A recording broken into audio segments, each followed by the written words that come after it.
this is Tim from Your 6 Studios. Today in this video, I'm going to show you how to view a micro SD card on any Android phone. So your Android phone might have one of these slots on the side. If you just open up the SIM tray right here and pop this open with one of these devices that came with your phone, we should be able to get this out now.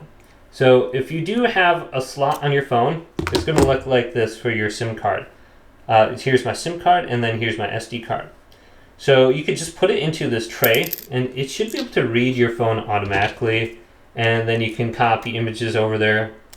But a lot of these phones, they do not have this tray.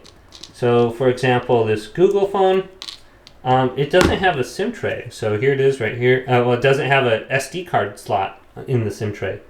So we can just open this up. So how would we read this if we want to go ahead and just see it on our phone? So you can see it's just the SIM card.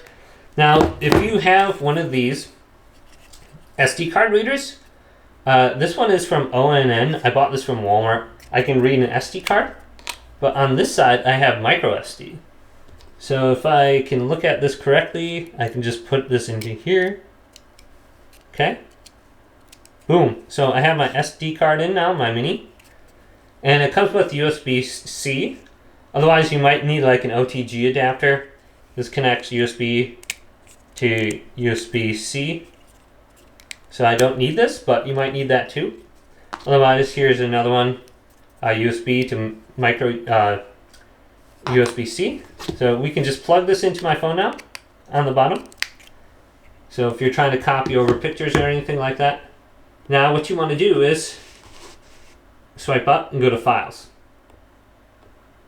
Oh, let's type it in correctly. So just type in Files. You might have My Files on your phone. That's fine. Go to Files. Here's what Files looks like. Swipe on down. Go to All Storage. Here's my USB storage right here. We can just go into here. And you can see I got all these random folders. Here's DCIM. This is usually where your camera takes pictures. And then I got all these images on here. Some are loading. Okay. So I can view the SD card. Now if I want to transfer pictures over to it, go to Images, select some images, go to the three dots in top right and go to Copy To. We can go to USB storage. Let's find a folder, DCIM, camera, copy here. So I'm going to copy images over to that SD card. So this is a good way to actually copy photos from one phone to the next. Maybe your phone uses an SD card reader. Well, you can just copy it to the SD card and then plug it back in your other phone. So hopefully this video did indeed help you out. Did leave a big thumbs up and subscribe to my channel down below.